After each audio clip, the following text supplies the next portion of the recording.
شروع اللہ کا نام لے کر جو بڑا مہربان نہایت رحم والا ہے۔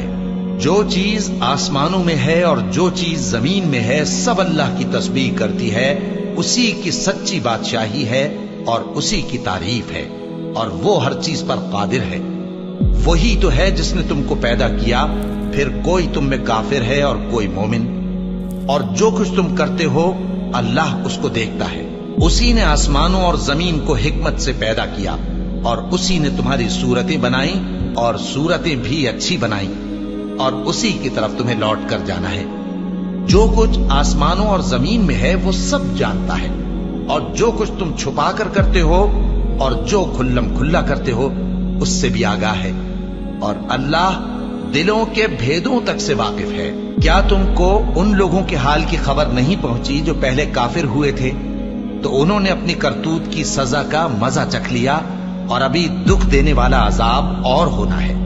یہ اس لیے کہ ان کے پاس پیغمبر کھلی نشانیاں لے کر آتے تو وہ کہتے کہ کیا ایک آدمی ہمیں ہدایت کرے گا؟ تو انہوں نے ان کو نہ مانا اور منہ پھیر لیا، اور اللہ بھی بے نیاز ہو گیا، اور اللہ بے نیاز ہے، لائق حمد و ثنا ہے۔ جو لوگ کافر ہیں ان کا اعتقاد ہے کہ وہ دوبارہ ہرگز نہیں اٹھائے جائیں گے۔ کہہ دو کیوں نہیں؟ میرے پروردگار کی قسم تم ضرور اٹھائے جاؤ گے، پھر جو کام تم کرتے رہے ہو وہ تمہیں بتائے جائیں گے، اور یہ بات اللہ کو آسان ہے۔ تو اللہ پر اور اس کے رسول صلی اللہ علیہ وآلہ وسلم پر اور اس نور یعنی قرآن پر جو ہم نے نازل فرمایا ہے ایمان لاؤ، اور اللہ تمہارے سب اعمال سے خبردار ہے۔ جس دن وہ تم کو اکٹھا کرے گا یعنی حشر کے دن، وہ نقصان اٹھانے کا دن ہے، اور جو شخص اللہ پر ایمان لائے اور نیک عمل کرے وہ اس سے اس کی برائیاں دور کر دے گا، اور جنت کے باغوں میں جن کے نیچے نہریں بہ رہی ہیں داخل کرے گا۔ وہ ہمیشہ ہمیشہ ان میں رہیں گے، یہی بڑی کامیابی ہے۔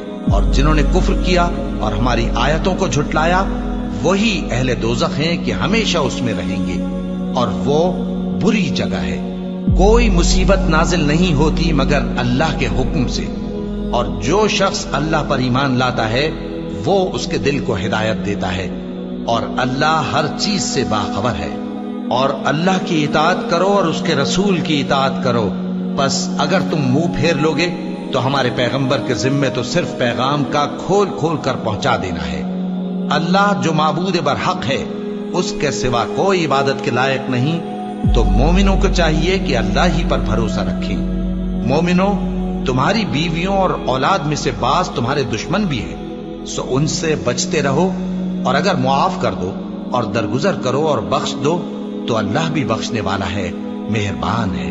تمہارا مال اور تمہاری اولاد تو آزمائش ہے، اور اللہ کے ہاں بڑا اجر ہے، سو جہاں تک ہو سکے اللہ سے ڈرو اور اس کے احکام کو سنو، اور اس کے فرمانبردار رہو، اور اس کی راہ میں خرچ کرو، یہ تمہارے حق میں بہتر ہے۔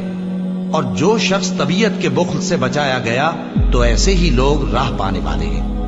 اگر تم اللہ کو نیک نیتی سے قرض دو گے تو وہ تم کو اس کا کئی گنا دے گا، اور تمہارے گناہ بھی معاف کر دے گا، اور اللہ قدر شناس ہے، بردبار ہے، پوشیدہ اور ظاہر کا جاننے والا ہے، غالب ہے، حکمت والا ہے۔